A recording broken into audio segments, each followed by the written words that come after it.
for Q.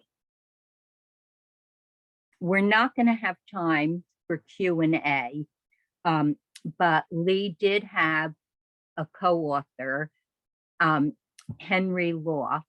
And if any of you have questions, Amie suggests that you get in touch with Henry, that he certainly is familiar with the work and can answer it. And with that, it's my pleasure to introduce Amie. Thank you, Naomi. So when Naomi kindly told me about this session that my father was going to talk in, she invited me to attend the memorial, which I'm very grateful. And I looked at his abstract, and I saw that he was going to talk about something that he's been working on very recently. In fact, he most recently posted this paper to the archive at the end of November, and it's going to appear somewhere, and I unfortunately don't remember where. And I knew this was something he was excited about, and something that I'm sure he was looking forward to talking about. So, and I'd also talked to him. We would in the mornings sometimes have talks while I would go for a walk or he would go for a walk. And I've been hearing the ups and downs of this story for a while. So this morning at about 5 a.m., I decided I would try to actually present this paper. So I had to read this paper today and write a talk, but I'm going to give it not from a data viz point of view. I'm not a data viz person or a statistician, although I've heard a lot over the years from my dad, but at least tell you mathematically what the algorithms are that my dad wanted to tell you about. And they seem pretty cool, and he was pretty excited about them. So, and also my dad always was very big, and I guess you probably all know this, in helping younger people and promoting his co-authors. And Henry Lau is here. And so I wanted to also just talk about this work to promote Henry. This is the title of his talk and of his paper. You can find it on the archive just by typing Leland Wilkinson archive, and this paper is the first thing that comes up. And a lot of what I'm talking about is just stolen straight from the paper because I only had a day to write this talk. All right, so let's get started. The title is A Distance Preserving Matrix Sketch. So let me tell you what is a sketch? What is meant by a matrix sketch? Okay, so matrix sketching is the process of taking a data set, which is a matrix, rows and columns, and choosing a submatrix of that original matrix. So by deleting some columns and deleting some rows, so that the smaller matrix faithfully represents some aspect of the larger matrix. So we start, I'm going to fix notation because I'm a mathematician. So, and this is the notation in the paper too. So we start with an M by P matrix. So M rows, P columns. The columns are like, I know there's a technical term for this, but like they're like attributes or something. They're measurements. They're different, you know, weight, height, flavor. I don't know, right? And then the rows represent different data points with these different attributes. So we have a matrix with M rows and P columns. So that represents M points in RP, in P-dimensional space. So it's a matrix with a numerical matrix. Okay. So the goal of matrix sketching, as I understand it, is to find a submatrix Y of X. So it's going to have fewer points and fewer dimensions. Maybe we have some enormous data set and we want to shrink it down, whose geometry well represents the geometry of the original matrix X.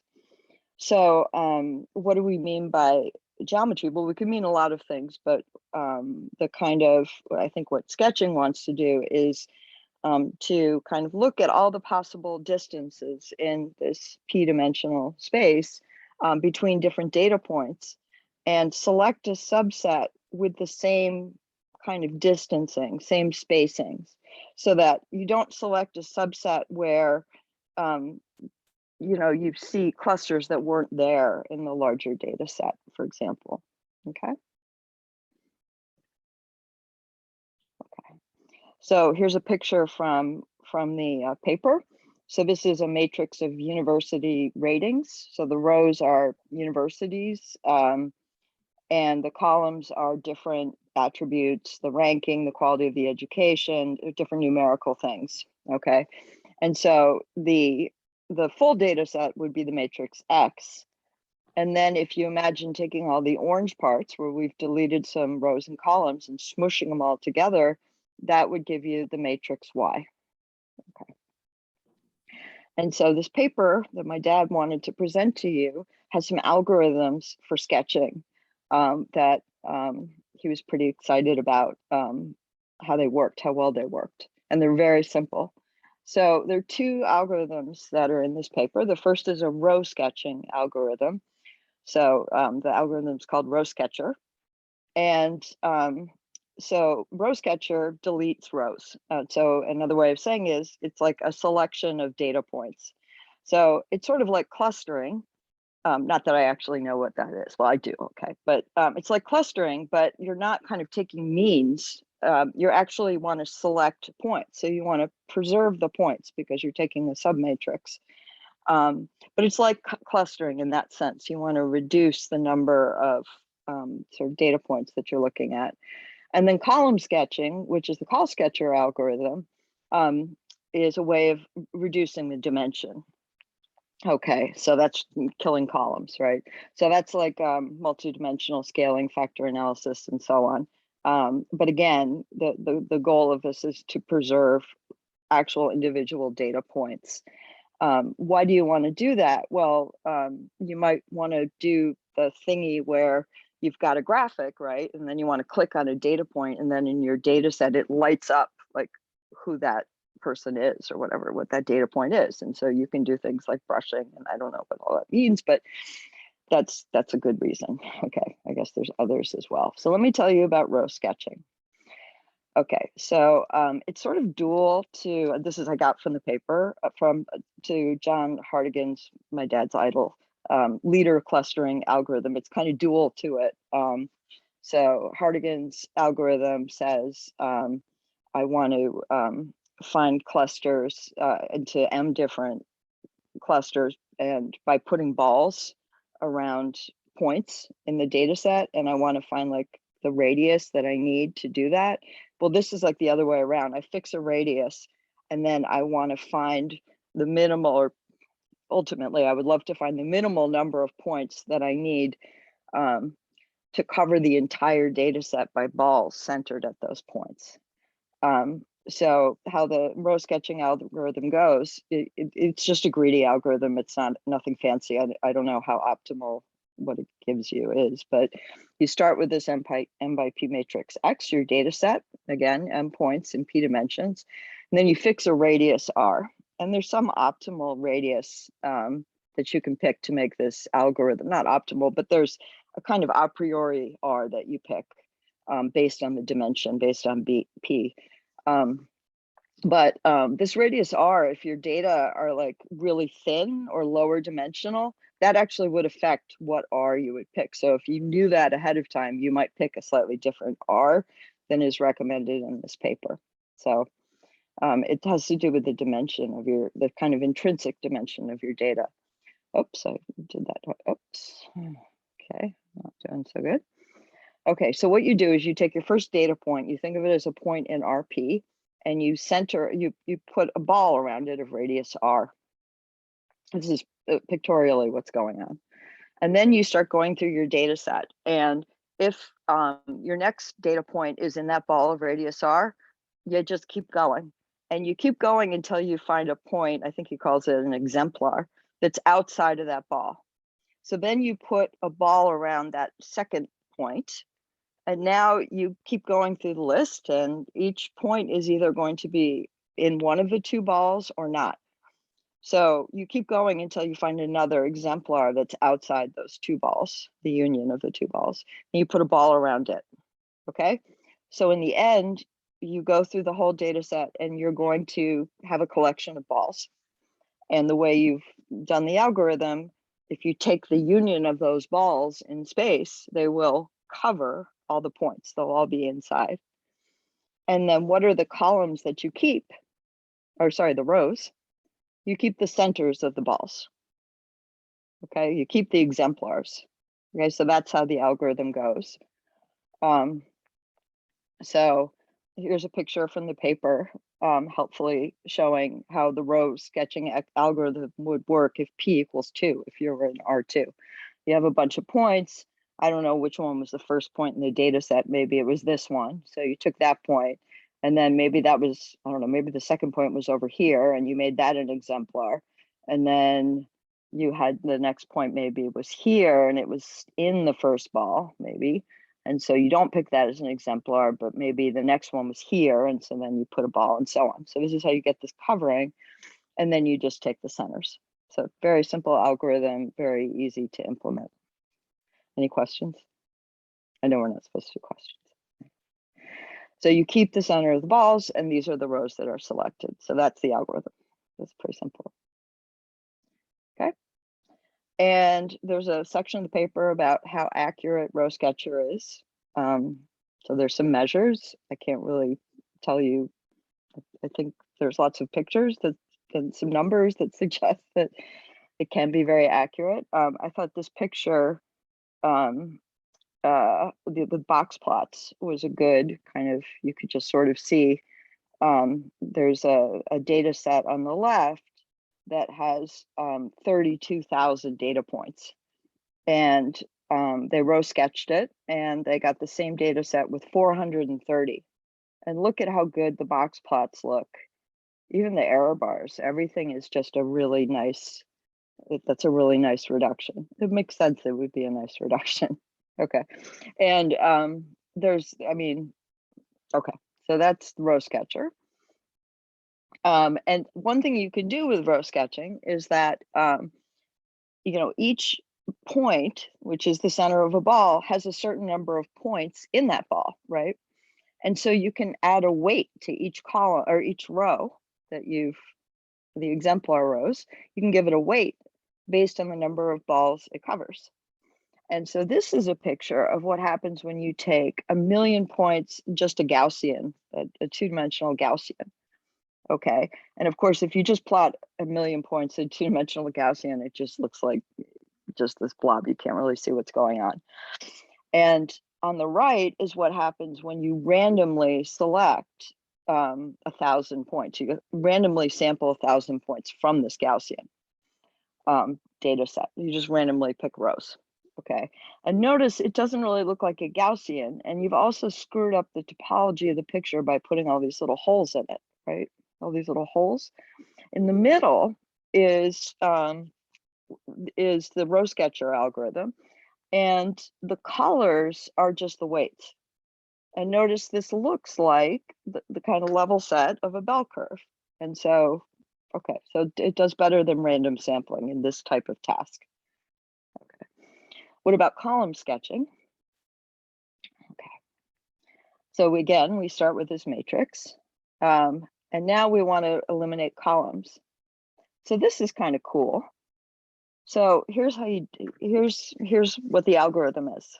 Okay, so remember I said you want to find a sub matrix where the distances between various data points in the sub matrix are a very good approximation to the distances in, this is just removing the columns now, not removing the rows.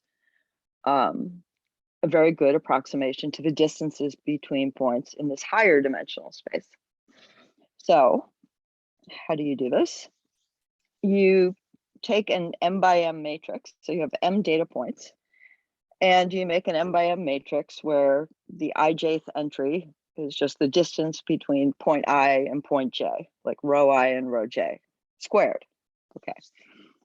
We all like squares, like we like variance, right? Because it's additive, square distances, it's additive, right? So that's why you square it. And so so the ijth entry is what I said. It's the distance, Euclidean distance between the ith row of X and the jth row. And so you could write it out like this if you want. So notice there's a contribution to this distance from each column. There's the first column contribution, the second. Can you see me pointing or no? Can you see my arrow pointing at this? You do. Okay, great. That's the second column, and this is the contribution from the P column. So you could break down, well, before I say this, so this is this matrix that I want, and this is, of course, it's a symmetric matrix because the symmetry of Euclidean metric, and it also has zeros on the diagonal because the distance from a point to itself is 0. Okay, so really, if you were to compute this in the algorithm, you only have to compute a little less than half of these distances. So it wouldn't be m squared, it would be, you know, m times m minus 1 over 2. But okay, don't worry about that. Okay, so okay, so this is the ijth entry. I'm repeating this. And so what you can do is think of each one of these entries as being a sum of contributions. Whoops, that second one should be a 2, not a 1. But the sums of the contributions from the different columns. And so you can aggregate those contributions into P different matrices, one for each column. Okay, so D is a sum, the squares of distances matrix is the contributions from the first column plus the second plus the Pth column. All right. So this is just to summarize. These are the squares of the distances, and these are the contributions from each column or each dimension in the space. Okay, so we have P different matrices, and they're m by m matrices. So matrices are just, they're vectors, right? I mean, they form a vector space. So m by m matrices are elements of m squared dimensional space. So let's just think of these as being vectors in m dimensional space, because they are.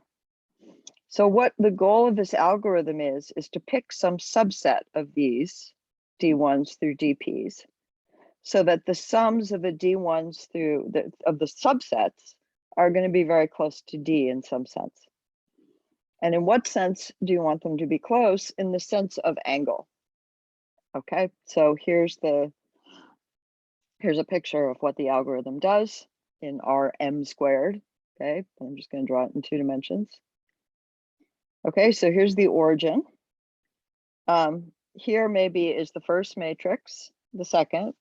This is the contribution from the third column, and there's a fourth column.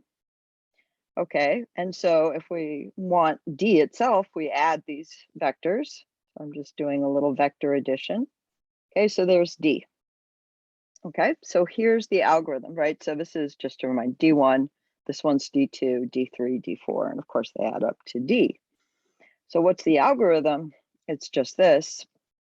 So we pick the component matrix, so D1, D2, D3, D4, that's closest to D. And how do we measure closeness of factors? That angle is probably the best way to do this. So in this case, I guess it's kind of a close call, but D2 seems to have the smallest angle with D. Okay, so that's going to be one of our columns that we select. And now we just want to find the next matrix that contributes, gets us as close to D as possible. So we just add all the other DJs to D2 in this case. So here's D1, there's D2 plus D3, and there's D2 plus D4. And to avoid cluttering, because I know my dad hated cluttering, I'm not going to draw the arrows from the origins to these things. And so in this case, it seems like D2 plus D3 has the smallest angle if you draw that line from the origin.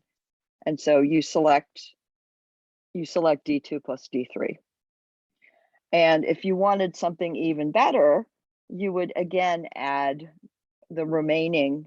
So you'd look at D2 plus D3 plus D4, and you'd look at D2 plus D3 plus D1, and you pick the one that was closest in angle to D.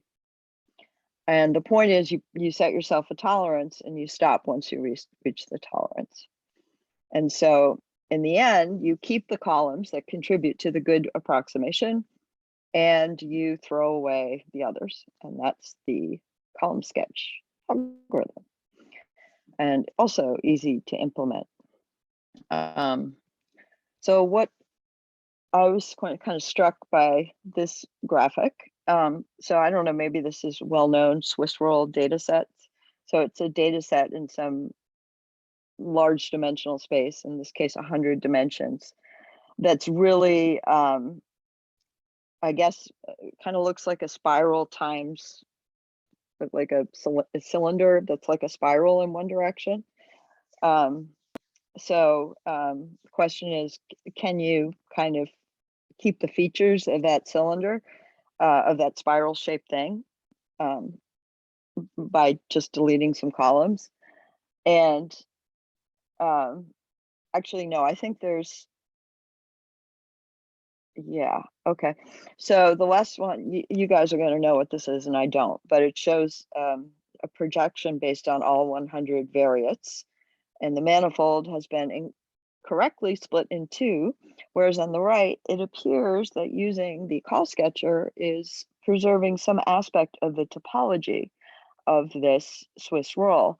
In fact, I kind of feel like if you look at it from the right angle, you would even see a spiral, but certainly it's preserved the connectedness of this spiral, which is pretty cool. Okay. And so I think what my dad was excited about was that you could do row sketching and then column sketching, or you can do column sketching and then row sketching. I don't know if the order matters, but doing these algorithms would allow you to really simplify standard data viz things. So I guess this is a parallel coordinates. I mean, you can read the caption, but that's 1700 rows on the left and 100 rows on the right. And well, 15 columns, you can just count them, the columns there, reduced to 10 columns. And I don't know, I think it's a little easier to read. I don't really understand these parallel coordinates plots. I find them really difficult to read anyway, but anyway, it certainly preserves the features of the one on the left, I'd say, really well. Okay, and here's another one. So according to my dad, or according to this paper, heat maps are really hard to do, and if you have too many data points, because well, you know, a pixel can only get so small, right?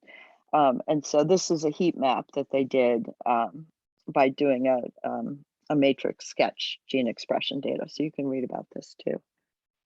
Okay, so that's all I wanted to say about that paper, but I know he was like, I felt like I really had to talk about this because this is exactly what he would want me to do. Like, this is exactly what he would want, is he wanted to tell you about this. And so that's why I did that.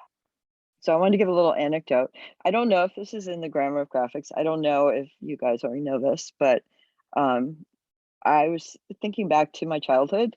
I was about 8 years old in 1975 when my dad, no, 7 years old in 1975 when my dad got his PhD. And I went and found his dissertation this morning. And the reason I did is I wanted to show you a graphic from this dissertation. It doesn't really matter. Apparently the dissertation, the actual thing he tried to study, like showed, it was one of these things where like you didn't publish it because it didn't actually show anything you wanted to show. But I don't think it really mattered to him. I know he was a psych PhD, but really what he was into was the graphics. So I can't see everyone. I don't know. Has anyone seen? Oh, there's some chats. Thanks so much for sharing. Has anyone seen this before from his dissertation? Okay, so it kind of looks like, wow, he was doing some early, oh, someone said something in the chat. This is so neat. Oh, Hadley, yay. I know who you are.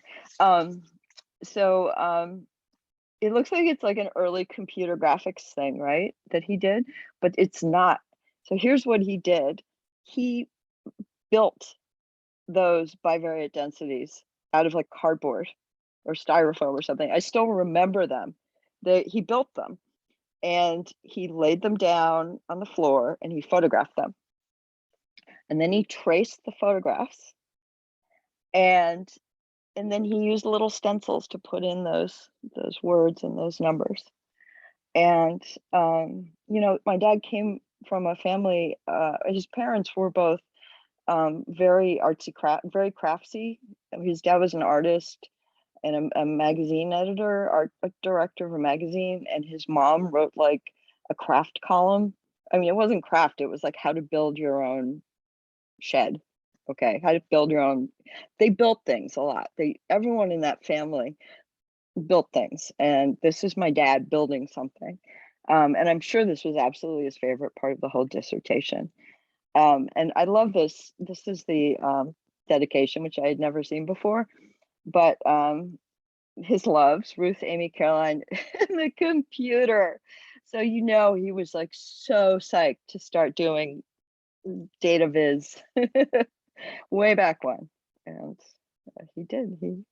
So, and yeah, I just wanted to share just 3 pics.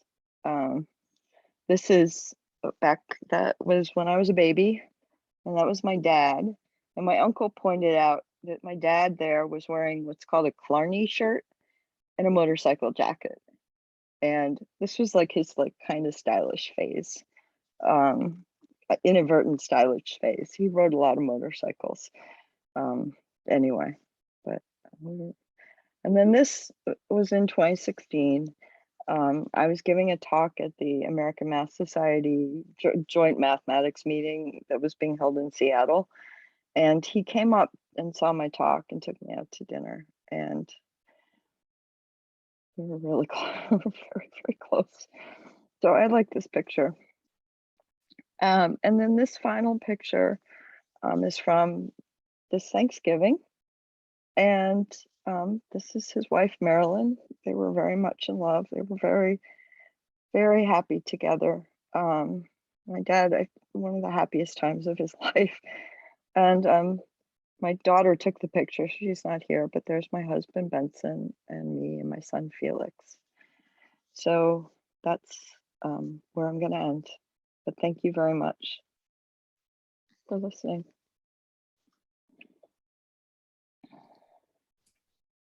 Thank you so much, Amie. That certainly is a hard act to follow. Your father would have really been proud of you. I hope so. The first graduate degree of Leland Wilkinson was from Divinity School, but Lee knew much more computer science than most computer scientists. He knew much more statistics than most statisticians, and much more psychology than most psychologists. His PhD was in psychology. You're going to hear about many of his accomplishments from tonight's talks, as well as hearing what a wonderful, caring person Lee was. I met Lee many years ago at joint statistical meetings. I bumped into him at the expo of JSM and other conferences I've attended more than I bumped into anyone else. We always had long chats when we saw each other, and these chats covered many topics, such as what do psychologists have to say about the recommendations from Edward Tufte? Or, Naomi, you've got to see a demonstration of my automated statistical software. Or he would share joys and sorrows of his life. Lee had a very strong influence on my thinking about data visualization. I'm going to cut my remarks here since so many people would like to speak. First, we're going to hear from those who told me in advance that they'll be speaking. After that, the rest of you will have a chance to say a few words. And as I said before, if any of you have questions about the presentation, Lee's co-author, Henry Law, I hope will answer them for you. Our first speaker will be Dan Rowe. Dan? Thanks, Naomi. Thank you for organizing this, Naomi, and thank you, Amie. That was really a wonderful tribute. Again, a super interesting topic, as always, with everything that I've learned from Lee. I just wanted to share a bit. I mean, I met Lee, it was probably in the early to mid 90s. Dan Carr introduced us. It was after he gave his talk on a graph algebra in Australia.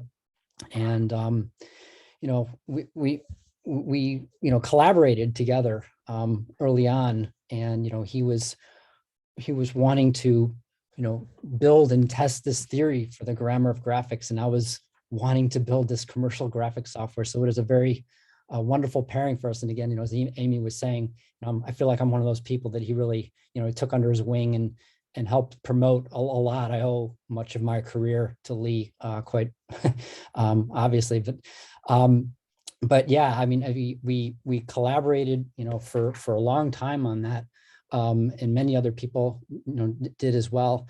And also I remember, he wanted to prove that we could do this on a shoestring budget, developing the software and such, and partly of that, but also I think partly of who he was. I mean, he'd always stay at his house, when I came into Chicago. He'd pick me up from the airport.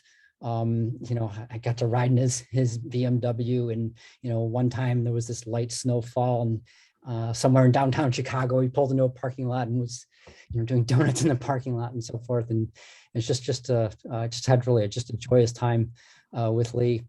And he always was very clear. The camera is off.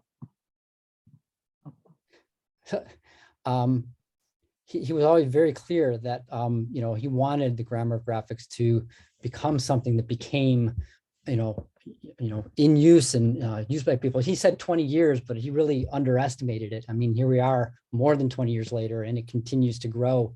I'm at TIBCO now, and I was just tickled to learn that all of the engineers have a copy of the grammar of graphics on their desk. Those that are working on the visualization product at the company, which I thought that was wonderful. And yeah, I mean, we really, it was really just a wonderful experience. And, and it was the beginning of, many things, Scagnostics, his work on AutoViz was very inspirational to a lot of things that a lot of people did. He had work on scalable analytics, and just so many things. Yeah, it was, I did, fortunately, he called me a couple months ago out of the blue, and it was just a wonderful chance I had to catch up with him.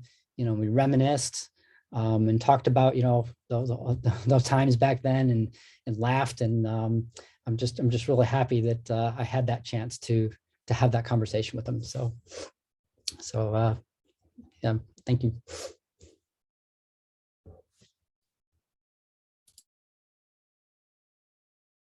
Oh, Naomi, I'm mute. Thank you. And I apologize. I'm told that my video was off before, and if you were interrupted by my husband shouting, your video is off, I apologize. Next is a message from Jeff here. Jeff wrote, "Thank you, Naomi, for organizing this. Unfortunately, I have an event at the same time that I really cannot reschedule. For just about anything else, I would. I have many fond memories of Lee, ranging from his rich visualization discussions to a not quite legal ride in his sports car. But most of all, I will treasure his infectious, optimistic energy. Please feel free to share my regards at the event, along with my apologies that I'm unable to join." Hadley, it's your turn. Thanks, Naomi. I have to say I'm disappointed that I did not get to experience Lee's sports car or motorcycles.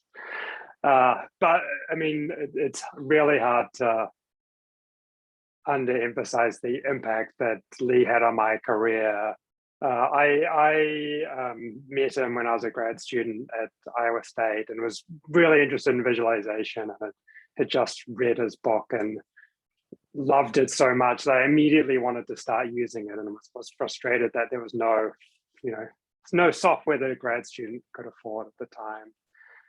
So I got the opportunity to meet him and talk about my ideas for trying to implement this in R and open source. And Lee was just so incredibly supportive of that idea and continued to be so supportive of my work, throughout my career.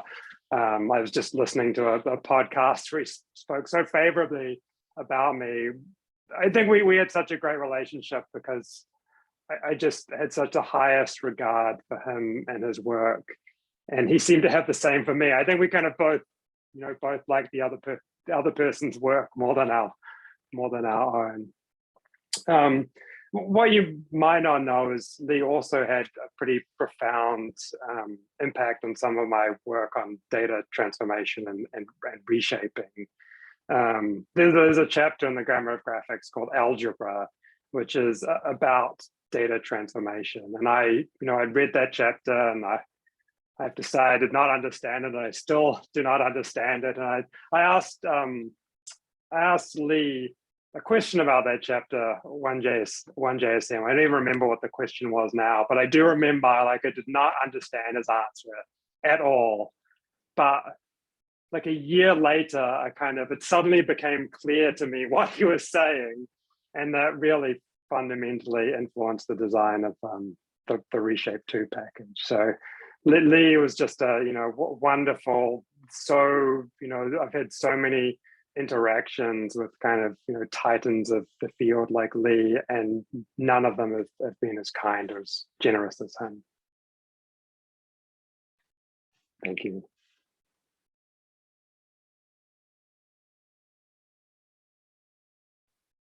You're muted again, Naomi. Rich Heiberger, you're next. Thank you. Annie, that was a very nice paper. Thank you so much. I was hoping we would hear what had been scheduled.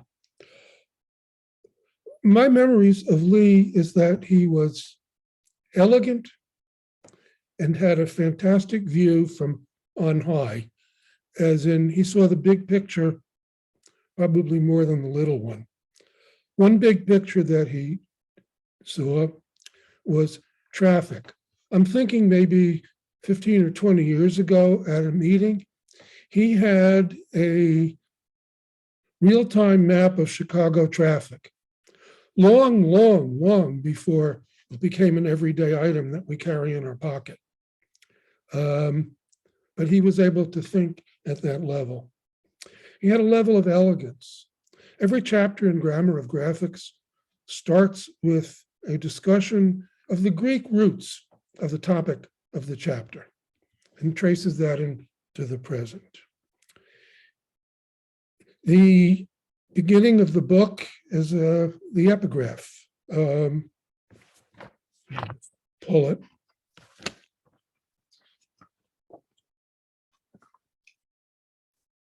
Who can hide in secret places so I cannot see them? Do I not fill heaven and earth? And he moved that statement, that was Jeremiah, through God hides in the details, God is in the details, the devil is in the details. Bad programmers ignore details. Bad designers get lost in details. He paid attention to details, he didn't get lost, and his work is magnificent. Thank you. Tamara? Hi, I'm Tamara Munzer, and I first met Lee through his book, like so many of us, The Grammar of Graphics. And at the time when it was just sort of hot off the presses, a bunch of us at Stanford sat down to read through it chapter by chapter in a reading group. And this was the group of people who eventually gave rise to what's now Tableau. At the time it was Polaris, Pat Hanrahan and Chris Stolte, and although I wasn't part of that particular effort. I was part of this reading group. And I remember it gave me a structure to think.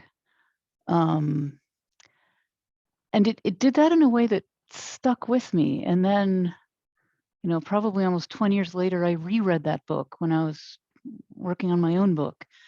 By this point, there was a second edition. It went even deeper. Not that I would have thought it was possible, because I thought the first edition went very deep, but indeed, the second one kept going. And it utterly stood the test of time, and it was still a guide to thinking. And then, so that was sort of the first round of how I knew Lee. And then the second round was as a papers chair, as a program committee member, I would ask him to write reviews of a paper. And what I would get back was this exquisite jewel where what he knew about the related work, especially in statistics, which sadly enough, many computer scientists don't know enough of, but by God, Lee did. And so it would be these just incredible excursions into this literature that so much of computer science was glossing over or unaware of. And so he made this incredible impression as someone who knew all of this stuff and who had thought deeply about it, and who had something useful to say to it, and thought about how it applied to visualization. And so it was this sort of impression of him as someone who was incredibly thorough and thoughtful. And then really the third piece is getting to know Lee as a person, as a human. And he was so warm and witty and just always fun to talk to. And I mean, I personally always enjoyed spending time with him. And there was a time when I saw him make a mistake and then reflect deeply on it and decide to never make that particular mistake again about how he dealt with the person. And so I think what's notable about people is not to note when they're perfect, but to note how they handle mistakes and learn from them. And it was really notable that, you know, he was a very senior person, but he thought a lot about, you know, how it is that he could act in a way that worked with all others from junior to senior. And I regret that I too never got to ride in any of his sports cars or other automotive pursuits. And we'd been meaning to. I had heard from him how happy he was in the Bay Area and how much his latest endeavors and his wife were giving him so much joy. And I wish that the pandemic had not gotten in the way of me being able to finally go for a ride in his sports car and see his new place in the Bay Area. But he enriched my life, and I will miss him.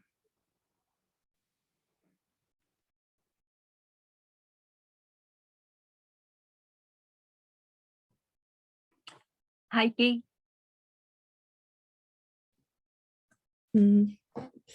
Thanks, Naomi, for organizing all of this, and thanks, Amy, and thanks to everybody else for being here and for sharing your stories. I first met Lee through one of his data sets. So in '94, I was a undergraduate working for Anthony, who's also here. Hi, Anthony. Lee had just been visiting Kassel-Reisensburg. That's the annual meeting for the German Statistical Computing Society. And he had presented about a data set called NASTY. Does anybody remember NASTY? NASTY broke Excel, and NASTY broke a couple other statistical software pieces. It's just a very tiny data set with just 10 rows and 7 or so columns. And if your statistical software can pass just putting a scatter plot of all of these, a couple of values, and sensibly deal with those values, you are better than Excel. so that was my first encounter with Lee's work, and the nasty data set could not have been named any different from what the actual person was behind the data set.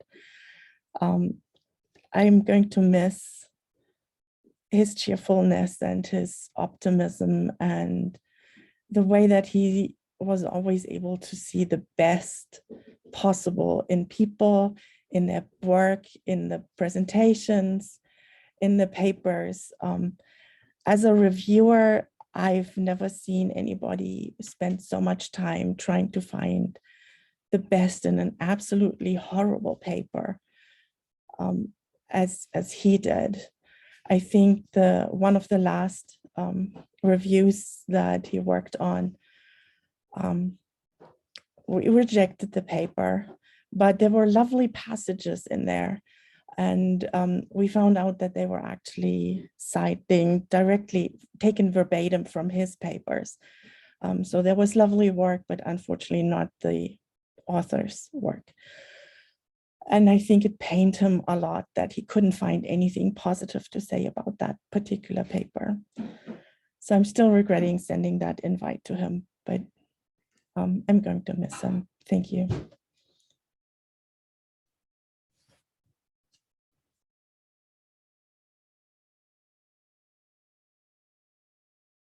Linda Pickle.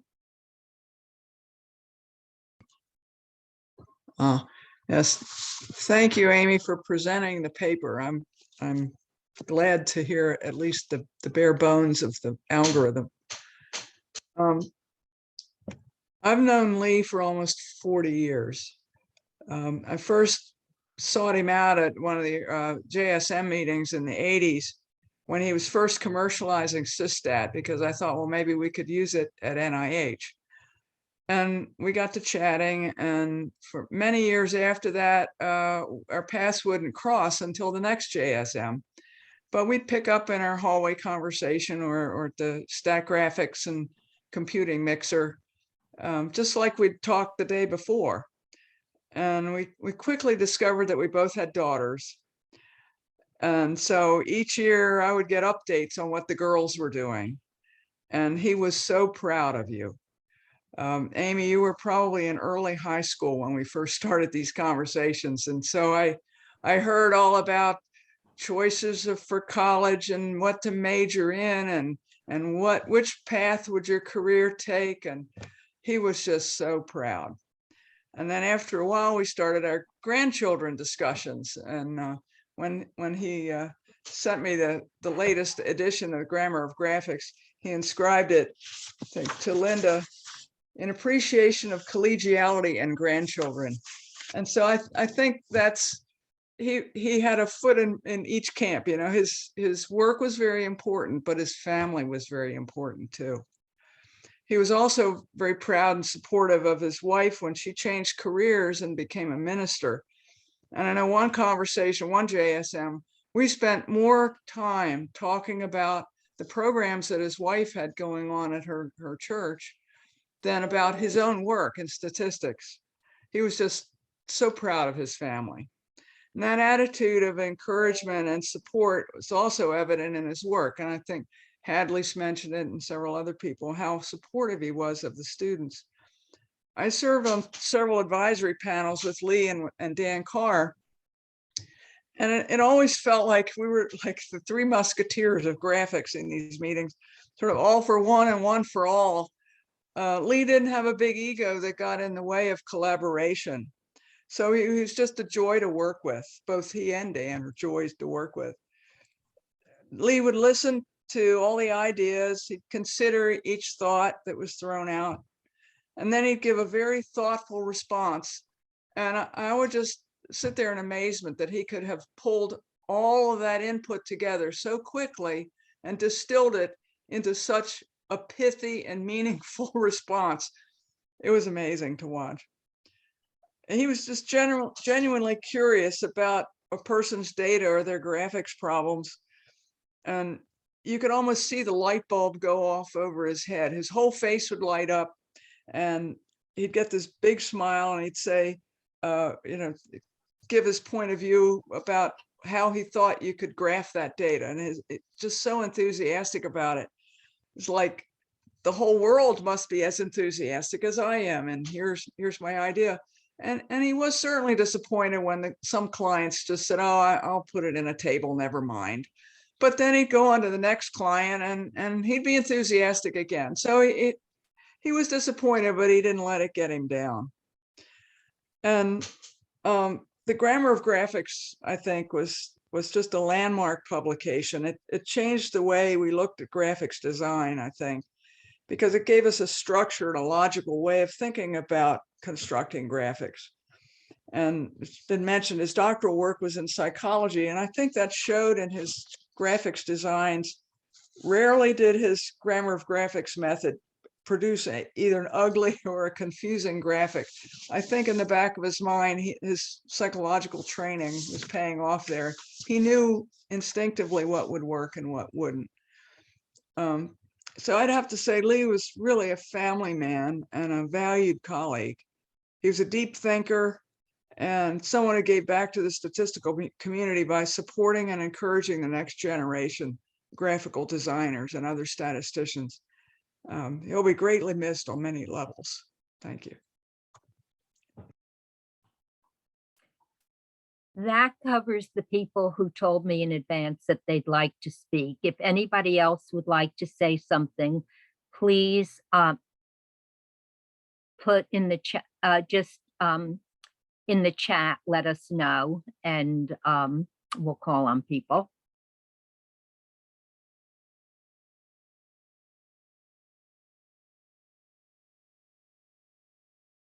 Anybody?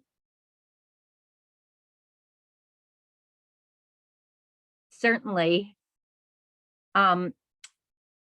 Okay, I'm going to save Henry for last because we're going to ask if there are any questions, but the next one is Amelia McNamara. Sure. Thanks, folks. It's been so nice to hear all of these stories about Lee. I feel like mine don't touch the stories that everyone else has, and it's been fun to hear what a great paper reviewer he was, because my main memory of him is a number of years ago. I think I was still a graduate student at the time. I signed up for a writing workshop through JSM. And I hope that none of the organizers of that writing workshop are here today, because it was not a very useful workshop. It was a day long, it was in a basement, there was no Wi-Fi, and I didn't find it super useful. But midway through the day, they said, "Oh, and you've been assigned a writing mentor, and they've been given your writing sample, and now you get to meet with them." And Lee walked in, and I was like, "Are you serious?" Because of course I know his work, and he was such a, an inspiration to me. And he had read my paper, which was, I would say, not very good, and then done this generous review that you're all talking about, of finding the good in what I'd written and finding all of these other citations that would just make it so much better. It was such a positive and collegial experience that I'll never forget it. So that's my memory of Lee.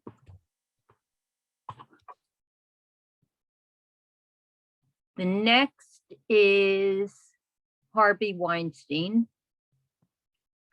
Hi, Rona Weinstein. My name isn't on it, but I know Leland for 53 years. I was at Yale with him in the psychology program at the Yale Psychoeducational Clinic.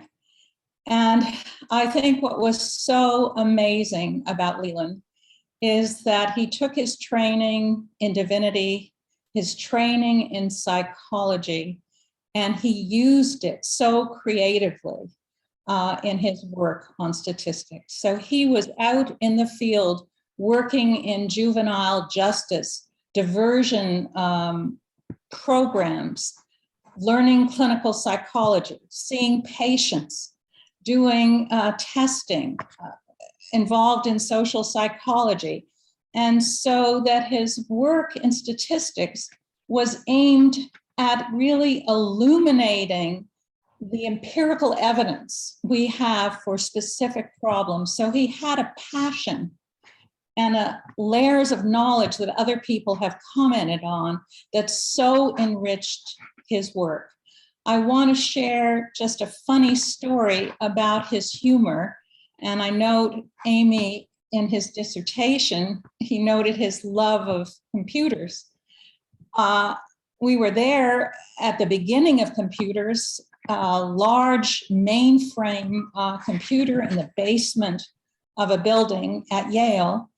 And he invited me one night to test out a new program. And I'm not good at computers, still not after a career at Berkeley. And I sat down in this carrel, and he stood behind. He was laughing throughout, but I didn't see his name. And he said, type in your name and you're going to interact with the computer. I typed in my name and the computer responded, Rona, I know you well. I have your dissertation data. And he said, I've looked at it and it's filled with zeros and ones and it's meaningless. He said, you're not going to be able to earn your PhD at Yale, and asked me a series of questions going back and forth. And I, naive, believed that the computer was human in knowing me. And, said that I would not graduate, and then it ends with, but we love you so very much. And there he is behind me laughing away that I was so taken in. And I was not insulted. I appreciated his humor. And it has been an incredible relationship. His pride in his family, his love of his friends, his generativity and his growth throughout his whole career. I can't even imagine that he's gone. We'll miss him so very much.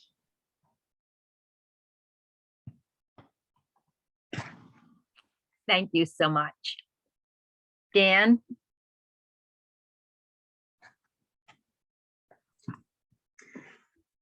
Okay, I just wanted to talk briefly. Can you hear me? Yes. Okay. So one of the happy instances that I wanted to share, because so much of what is already said, is how wonderful he was. I was with him at a conference.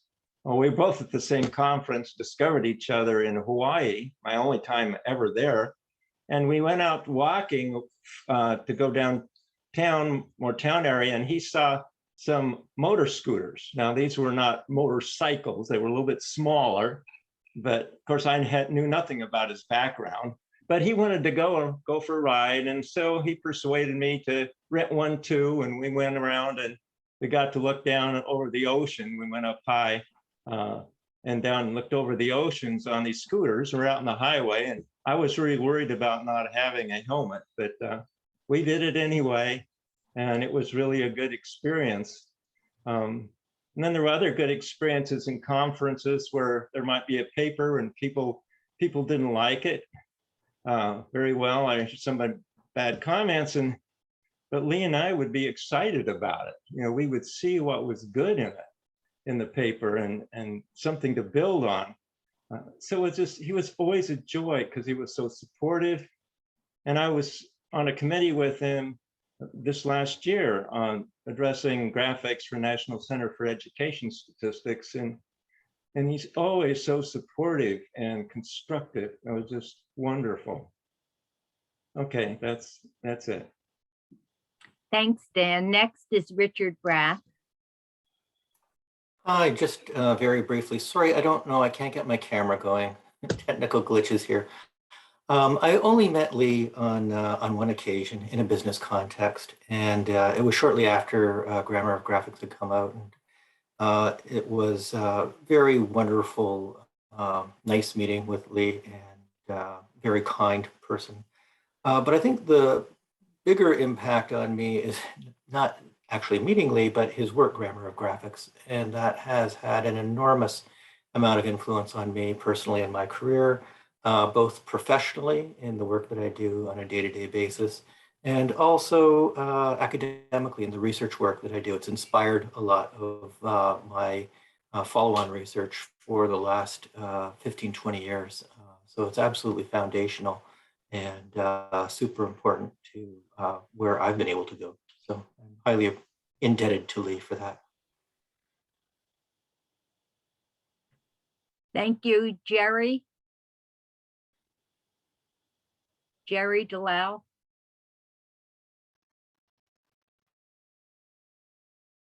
I'm clicking, and of course there are delays. Hello there. All right, Lee, you're not getting off so easy.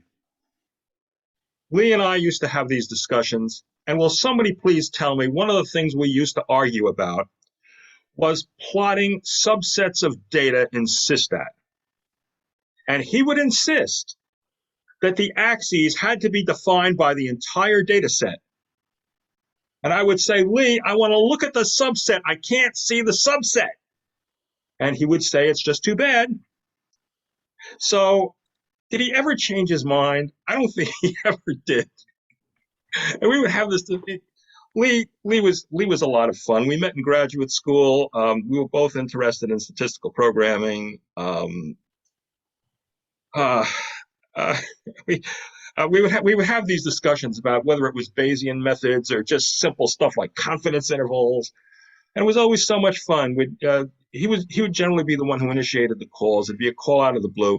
I'd spend an hour pacing around because we would go at it, and I really miss him. I love the guy. He's just I don't know if he took if it was his sense of humor, if he took pity on his fellow colleagues, but at one point there was a bounty of $100 for every bug you could find in SysStat. And I made a few bucks because some null data sets produced some really good bugs. And it was, it helped. Every little bit helped. Maybe Patrick could say something about it, but Lee was a mensch. What else can you say about the guy? And I miss him. I feel guilty. I retired in 2015, and I have not touched a data set or a statistical programming package since then. And no regrets, but as a result, I didn't keep up the discussions I had with Lee. And it's been on my list to call him, and somehow I just never got around to it, and I regret it. But did he ever change his mind about those scales? Thank you. Can anyone answer that? Okay, the next speaker is, I have to scroll.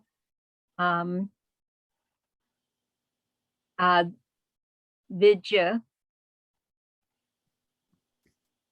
Hi, can you all hear me?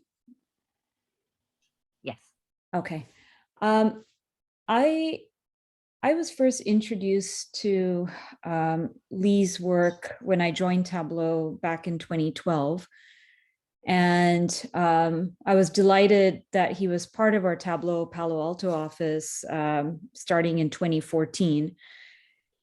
And I think research-wise, he left a really big impression and just boosted my confidence. I don't come from a traditional data visualization background. My background is in natural language processing and graphics.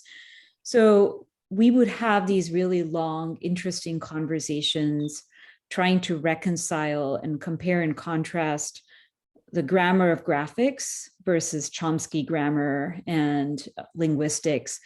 And I was really impressed and just almost taken aback by the breadth of knowledge he had in terms of being able to connect what he was so close to other disciplines. And just listening to, people's stories here at this meeting, I think there's a common thread. I mean, he came from a psychology background and really kind of made or carved a path in the space of data visualization.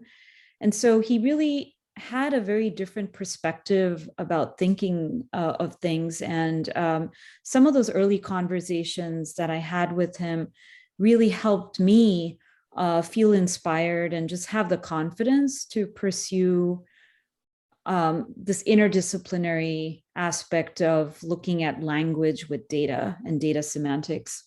So so that's one aspect of it. But I think the other aspect of it was just the versatility of interests he had and figuring out what is the right level of register or interests that he can engage someone with. So he was very astute at figuring out what I was interested in. And, we figured out a common love for, this Indian novelist, Jhumpa Lahiri, her books. We both liked interior design and we liked classical music. And so we really hit it off in terms of having these enriched conversations beyond just work. And I think I'm still shocked and numb by just hearing about Lee's passing, because I literally got an email, a long, thoughtful note from him on December 7th. And I'm just going to read a couple of sentences from the email. And he basically congratulated me because I recently became head of Tableau research. And he took the time in just writing, about stuff about his life. He said that he and Marnie moved farther north to Lake Bluff. He said Winnetka was just a little too sniffy for our tastes, and Lake Bluff is more like a small town. Our house is in the woods on the edge of the edge of a ravine, and we walk every day. And it kind of reminds me of the placement of your house. Although Marnie had been working hard to tone down the chalet chic aspect of this house. And it's like, yeah, I mean, he not only remembered my house when he came over for dinner, but he was, just being able to connect on those common topics of interest. And Amie, I just wanted to say this, and I did email you, but he was immensely proud of you. And he made a note and he says, my daughter Amie and husband Benson are thriving. Both got elected this year to the American Academy of Arts and Sciences, and their daughter Beatrice is a senior at Harvard studying data science. Hope your family is doing fine. I'll never forget that lovely evening we spent at your house. Best, Lee. And so this was December 7th. I responded to him on December 9th because I wanted to take some time to respond to his note. I never heard back. But yeah, I will always remember Lee, and he was such a great colleague and friend. Thank you.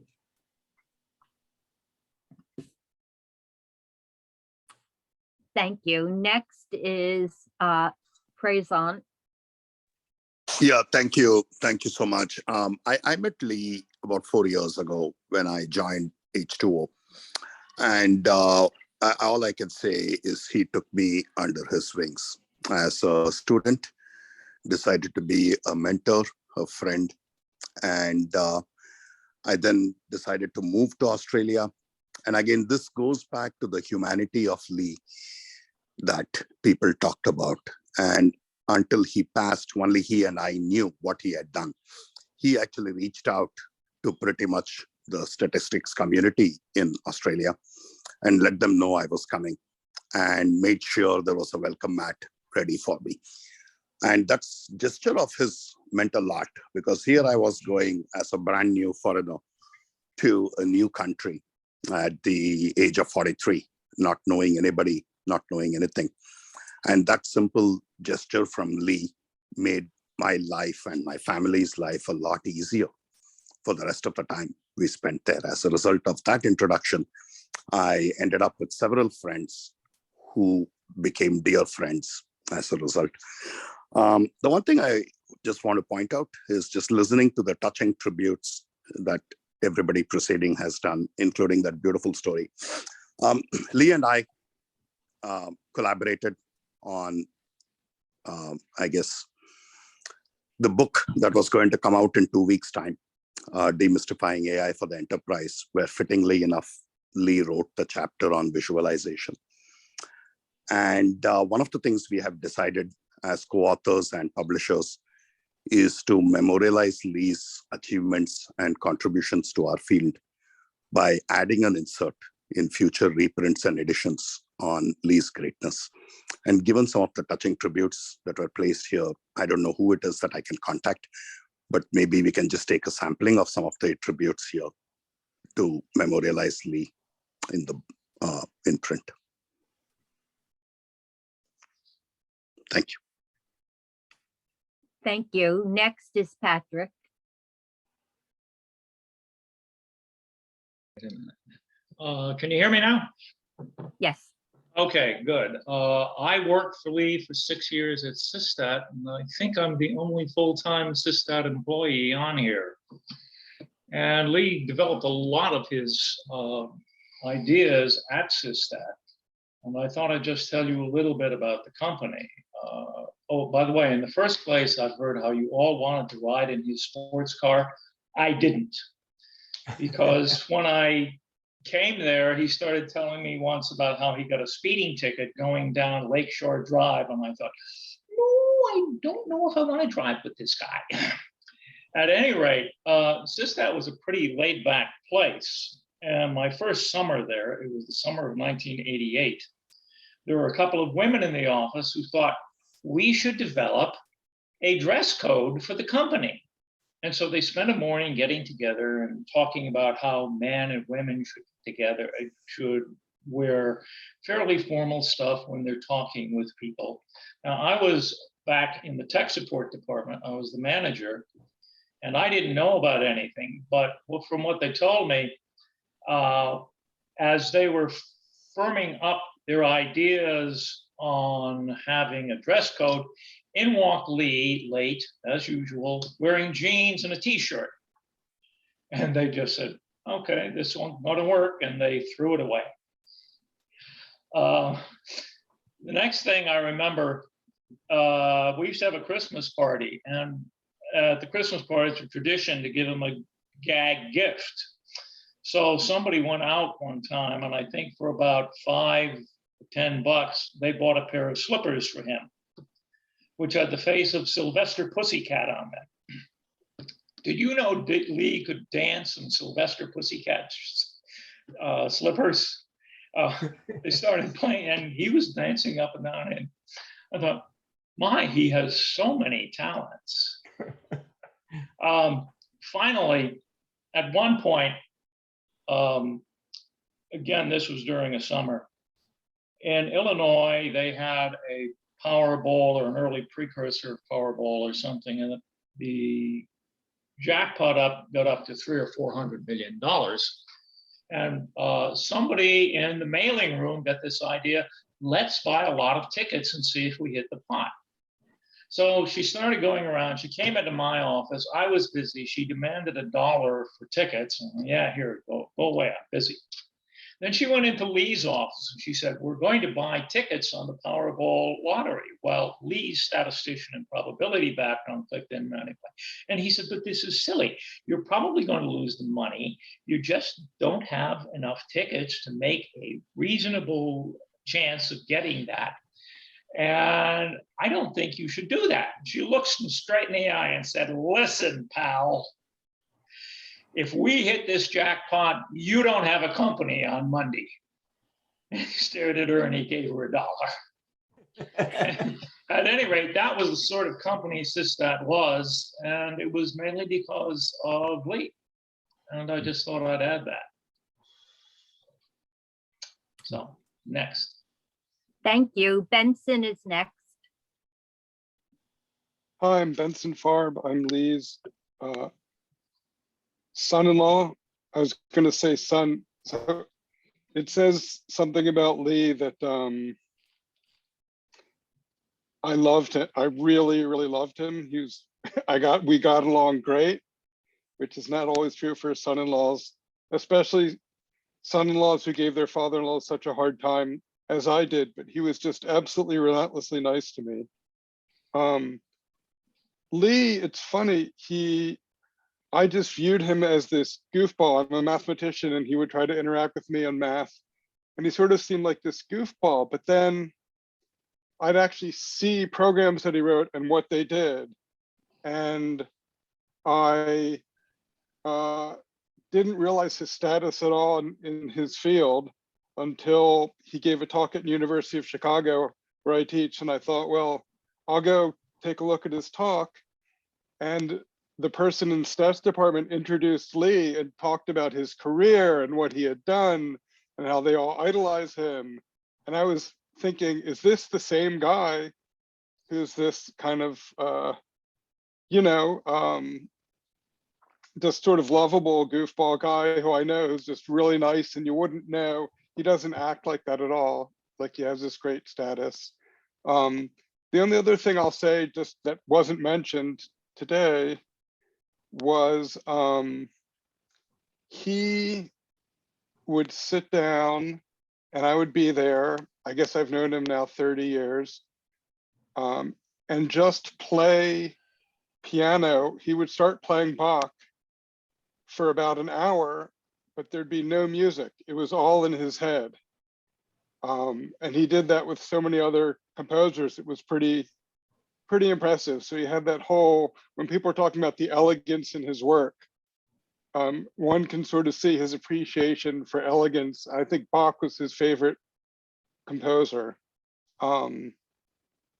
Anyway, I just will miss him deeply. He was just such a great guy, such a great father-in-law, and really like a father. So thank you all so much. And this is really meaningful to our whole family.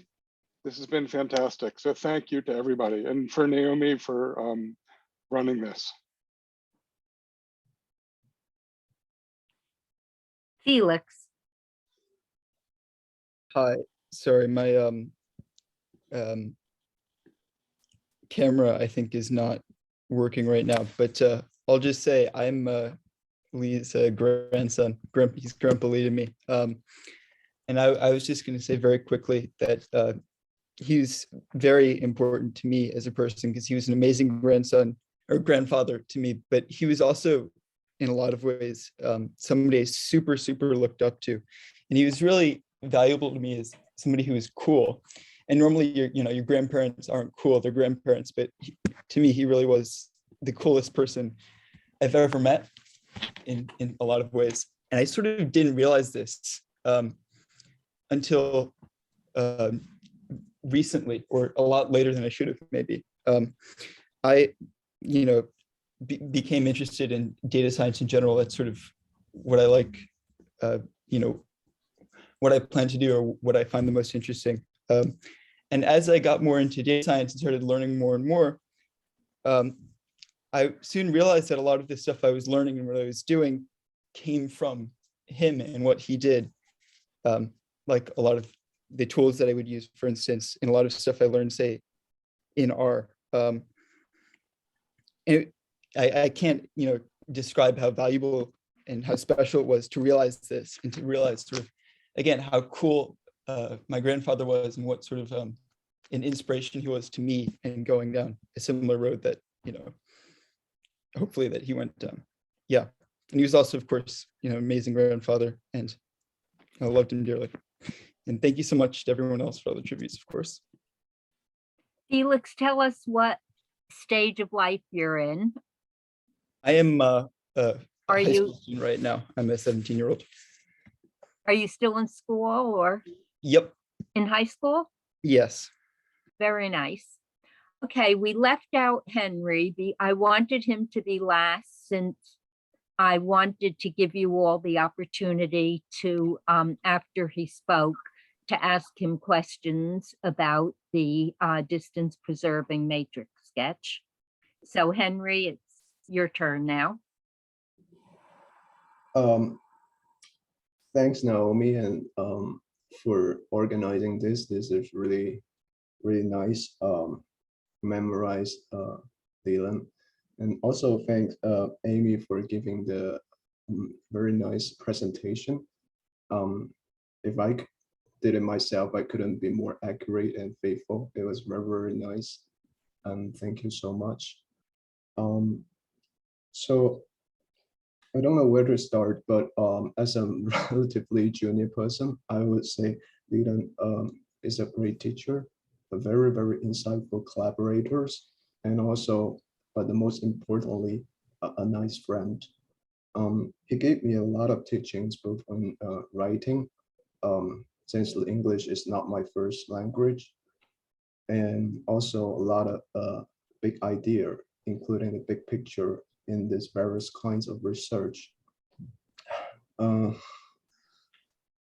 He always tried to think of the big problems Just a week ago, we were still discussing based on the Swiss roll image that Amie pointed out, which is very interesting, that he asked this big question, saying that what is the appropriate way, or more generally, like what is the good dimension reduction method?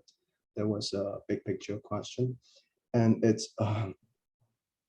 is really his insight as well as his suggestion that budge my research interest quite a bit, from the very theoretic side to more application side, because Leland is always focusing on what's the motivating real life problem that allows us to do statistics.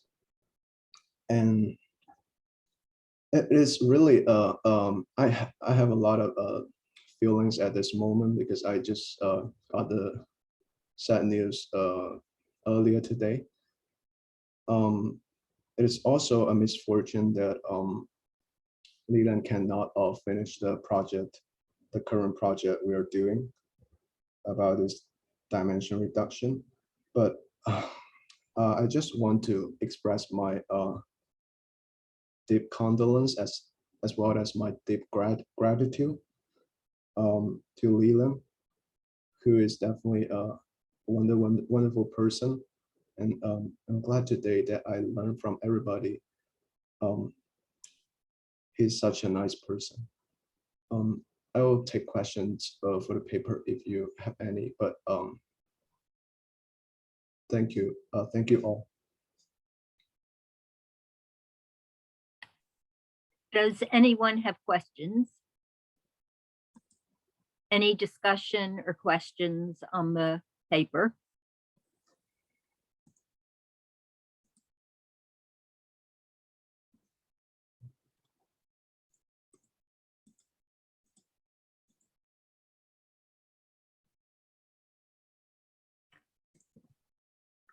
If not, I'd like to thank everybody for attending. There's a hope question in the chat. Go on.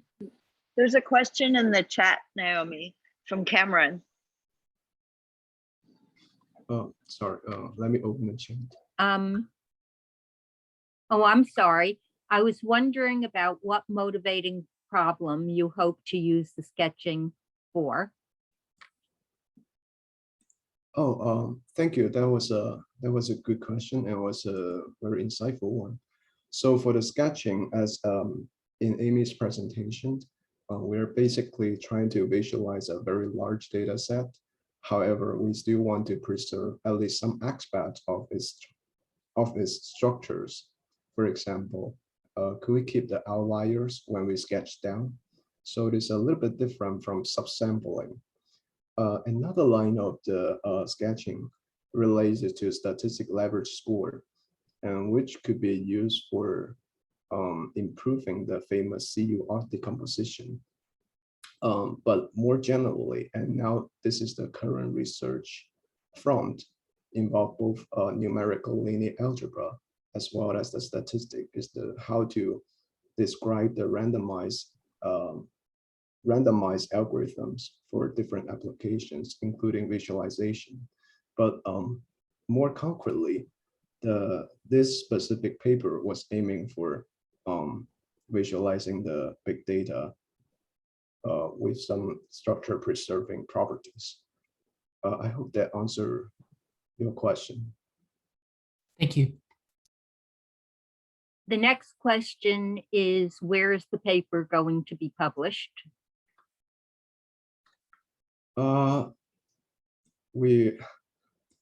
We are under the second revision of the Journal of Statistics, Journal of Computational and Graphic Statistics. If things goes right, we could see it very soon. But its most up-to-date version is on archive. And Naomi, can I put that link in the? Certainly. Okay. Please do. And it says, I'm sure you looked at the impact of the starting points. How much does the final result depend on it?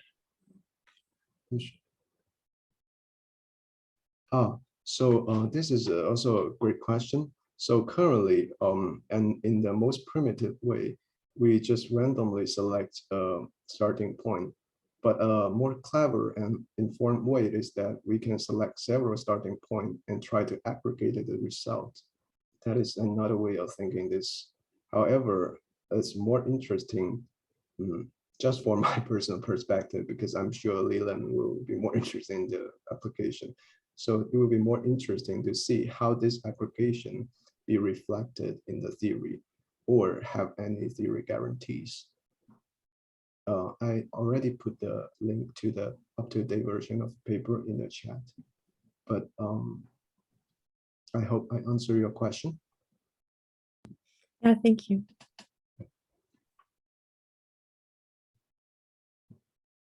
Any other questions or comments?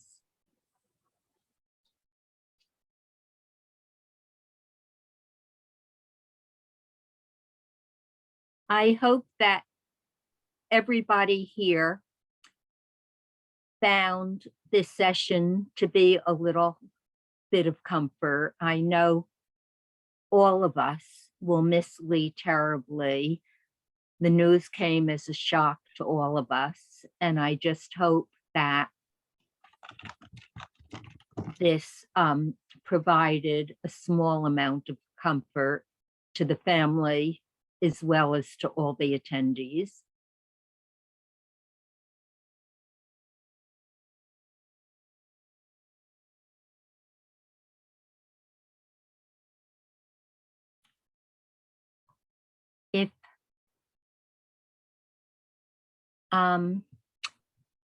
If there's nothing else, again, I thank you for coming and for making this such a meaningful evening.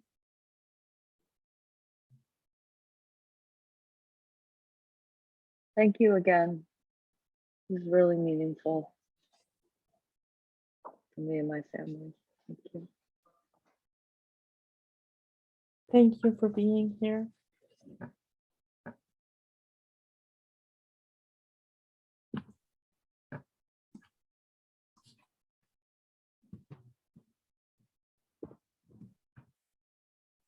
The meeting will be recorded, and if Amie gives permission, you will be able to review it on the website of the meetup.